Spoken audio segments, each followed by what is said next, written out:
Bom, a má oclusão de classe 2 não é só comum, mas também, em muitos casos, complexas. E muito se pergunta se as extrações são realmente a resposta para todos os casos. Então, para você que procura soluções eficazes para os desafios ortodônticos, eu tenho aqui um passo a passo onde nós vamos mergulhar nas técnicas de tratamento e vamos descomplicar os processos de tratamento da classe 2, principalmente quando nós temos casos de extrações. E para você que quer se aprofundar mais no assunto do planejamento ortodôntico, está em dúvida, aí eu tenho um guia completo para iniciantes em ortodontia, onde eu vou te mostrar o passo a passo de como decidir as melhores mecânicas para casos que aparecem em 80 a 90% das vezes no consultório. Então é um guia realmente feito para quem está ali iniciando. Portanto, se você quer ter uma visão muito mais clara da ortodontia e evitar mecânicas indevidas nos pacientes, clique no primeiro link da descrição para saber mais. Vamos começar então falando do básico para o mais avançado.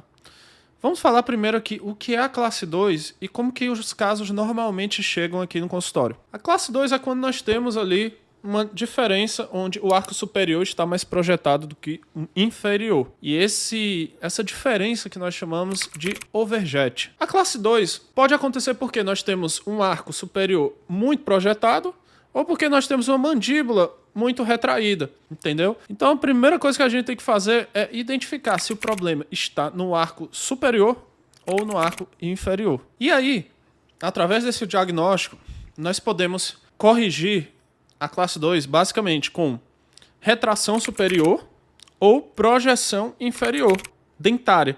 Mas uma coisa que nós não podemos projetar é a mandíbula. Tá? A mandíbula ela não pode, pelo menos em adultos, certo? Em crianças, sim. Nós podemos, né, estimular o crescimento da mandíbula.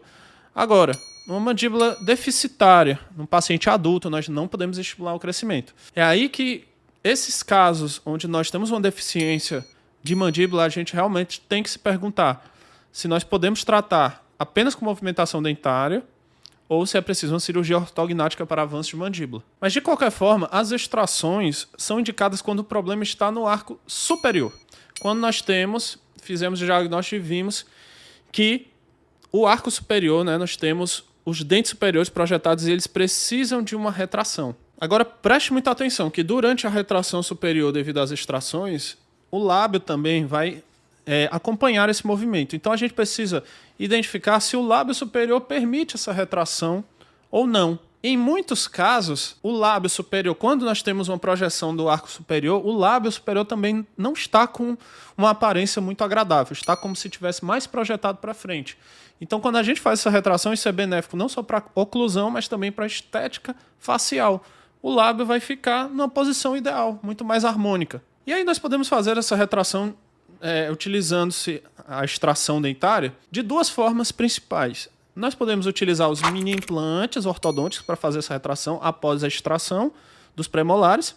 Né? Nós extraímos os primeiros premolares e utilizamos esse espaço para fazer a retração com ou sem uso de mini implantes. De forma geral, o que a gente pode dizer? Que quando nós temos um overjet não tão grande assim, vamos dizer aí de uns 4 milímetros, nós temos uma diferençazinha de 4 milímetros, os caninos ali em meia classe 2, tá?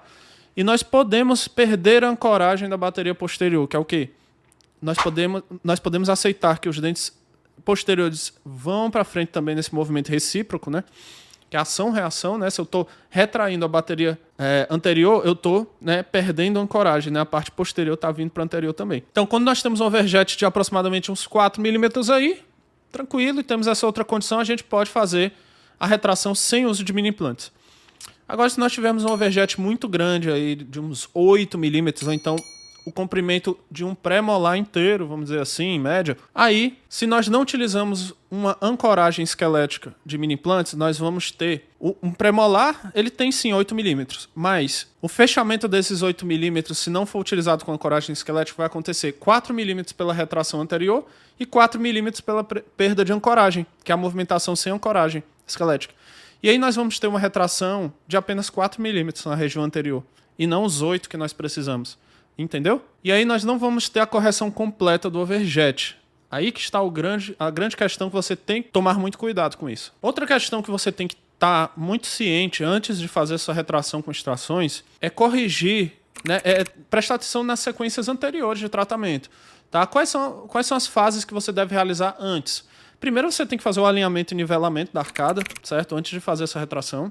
Evoluir os fios até pelo menos um 19 por 25 aí, pelo menos. Dá pra fazer retração com fio redondo? Dá, mas eu particularmente não faço e não recomendo muito, né? Por várias questões que eu não vou entrar em detalhes aqui. Mas o que eu posso dizer é que com o fio redondo você vai retrair, mas você vai inclinar muito para linguar os dentes. Nem sempre isso é desejado. Mas primeiramente você deve fazer um alinhamento, nivelamento e corrigir o vertical.